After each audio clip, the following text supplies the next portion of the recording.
Hello students.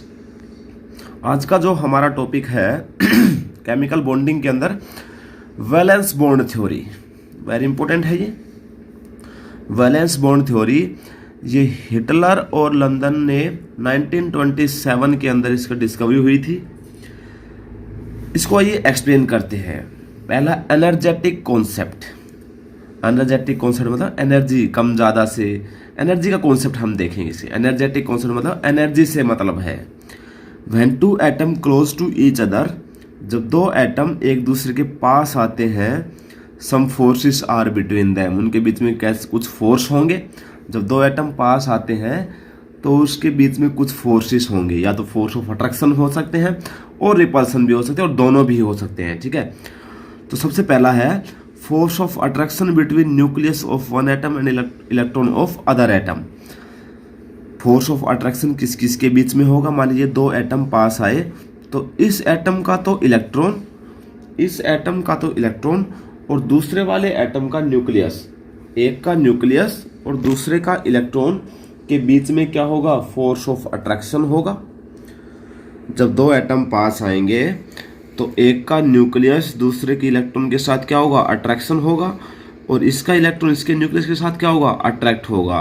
ठीक है, और इस टाइप के फोर्सेस होते हैं सिस्टम की एनर्जी को कम कर देते हैं, क्योंकि जो फोर्स ऑफ अट्रैक्शन होगा तो आपस में एक दूसरे को ज़्यादा अपनी तरफ अट्रैक्ट करेंगे, और अट्रैक्ट करने से क्या आएगी, स्टेबिलिटी आएगी। और स्टेबिलिटी जब ज़्यादा होती है तो एनर्जी क्या हो जाएगी, कम हो जाती है। तो इस टाइप के फोर्सेस ऑफ अट्रैक्शन की वजह से इस टाइप के फोर्स होते हैं वो डिक्रीज कर देते हैं द एनर्जी ऑफ सिस्टम। ठीक है, these forces decreases the energy of system. और दूसरे टाइप के फोर्स भी होते हैं, फोर्स ऑफ रिपल्सन भी होते हैं। जैसे इसका न्यूक्लियस के ऊपर पॉजिटिव चार्ज है और इसके न्यूक्लियस के ऊपर पॉजिटिव चार्ज है, तो दोनों का न्यूक्लियस आपस में क्या करेगा, सेम चार्ज हो गया तो रिपेल करेंगे।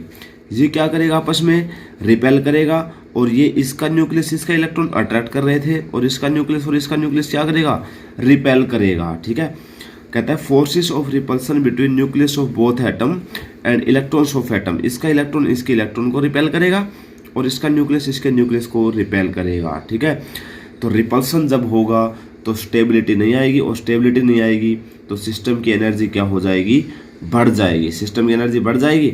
Note, chemical bond is found when magnitude of attractive forces are greater than magnitude of repulsive forces. ठीक है, केमिकल बॉन्ड तभी बनता है जब यहाँ पे देखो इसके केस में फोर्स ऑफ अट्रैक्शन भी है और रिपल्सन भी है। तो केमिकल बॉन्ड तभी बनेगा जब फोर्स ऑफ अट्रैक्शन ज़्यादा होगा, किससे, फोर्सेस ऑफ रिपल्सन से। मतलब फोर्स के अट्रैक्टिव फोर्सेस का मैग्नीट्यूड होगा वो रिपल्सिव फोर्सेस के मैग्नीट्यूड से ज़्यादा होना चाहिए, तभी केमिकल बॉन्ड की फॉर्मेशन होगी, अदरवाइज केमिकल बॉन्ड नहीं बनेगा। तो सबसे पहले ये बात समझ आई, जब भी दो एटम पास आते हैं तो उसमें फोर्सेस ऑफ अट्रैक्शन भी होते हैं और फोर्सेस ऑफ रिपल्सन भी होते हैं। फोर्सेस ऑफ अट्रैक्शन कैसे होंगे, एक एटम का न्यूक्लियस दूसरे का इलेक्ट्रॉन, क्योंकि दोनों के ऊपर अपोजिट चार्ज है, और अपोजिट चार्ज के बीच में फोर्सेस ऑफ अट्रैक्शन होते हैं, और इस प्रकार के फोर्सेस मॉलिक्यूल के अंदर स्टेबिलिटी लाएंगे, और स्टेबिलिटी आएगी तो एनर्जी क्या हो जाएगी, डिक्रीज हो जाएगी। स्टेबिलिटी और एनर्जी आपस में इन्वर्सली प्रोपोर्शनल होते हैं, जितनी ज़्यादा जो स्टेबल होगा उसकी एनर्जी उतनी कम होगी। ठीक है, दूसरे टाइप के फोर्स ऑफ रिपल्सन होते हैं जो दोनों एटम के न्यूक्लियस के बीच में लगते हैं और दोनों एटम्स की इलेक्ट्रॉन्स के बीच में लगते हैं। तो इस प्रकार के फोर्सेस स्टेबिलिटी को कम करेंगे, और जो स्टेबिलिटी को कम करेंगे तो वहाँ से एनर्जी बढ़ जाएगी। ठीक है, और केमिकल बॉन्ड तभी बनेगा जब अट्रैक्टिव फोर्सेस का मैग्नीट्यूड ज़्यादा होगा रिपल्सिव फोर्सेस के मैग्नीट्यूड से। ठीक है, कहता है if we try to bring two atoms more closer, अगर हमें दो एटम्स को ज़्यादा पास में लेके आना है, then repulsive forces have greater magnitude than attractive forces. ठीक है, if we try to bring two atom more closer, अगर हम दो एटम्स को ज़्यादा पास में लेके आने हैं, then repulsive forces have greater magnitude than attractive forces. तो रिपल्सिव फोर्सेस का जो मैग्नीट्यूड होगा वो ज़्यादा होगा अट्रैक्टिव फोर्सेस से, hence energy of system increase, और सिस्टम की एनर्जी क्या हो जाएगी, ज़्यादा हो जाएगी। ठीक है, तो दो एटम को पास में लेके आए यहाँ तक ले आए तब तो अट्रैक्टिव फोर्सेस ज़्यादा, लेकिन इसको और भी ज़्यादा पास में लेके जाएंगे तो रिपल्सिव फोर्सेस ज़्यादा हो जाएंगे अट्रैक्टिव फोर्सेस से, और सिस्टम की एनर्जी क्या हो जाएगी, ज़्यादा हो जाएगी।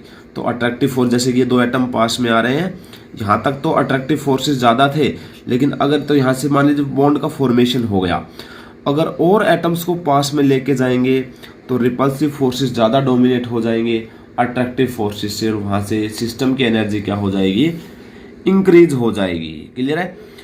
कहता है a chemical bond is formed, जब केमिकल बॉन्ड फॉर्म होता है amount of energy is release, कुछ एनर्जी बाहर निकलती है, and if chemical bond is break amount of energy is required, किसी भी बॉन्ड को तोड़ने में तो एनर्जी लगती है और बॉन्ड को फॉर्म होने में एनर्जी बाहर निकलती है। जब बॉन्ड फॉर्म होता है तो एनर्जी रिलीज होगी, और जब बॉन्ड टूटता है तो एनर्जी की रिक्वायरमेंट होती है। This is called bond energy, और इसी को बोलते हैं बॉन्ड एनर्जी बोलते हैं।